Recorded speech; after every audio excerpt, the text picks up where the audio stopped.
Now you're assembling the SD card adapter to the sideboard. Similar to the USB adapter, you have to pull this lever up like this, and then put the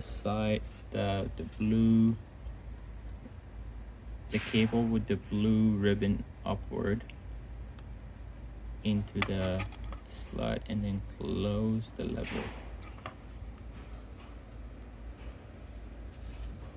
No, wait. And then on this side, you bring this here, and then you will insert the SD card like this into the SD card reader. This is how it sits, how the cable gets routed to the sideboard.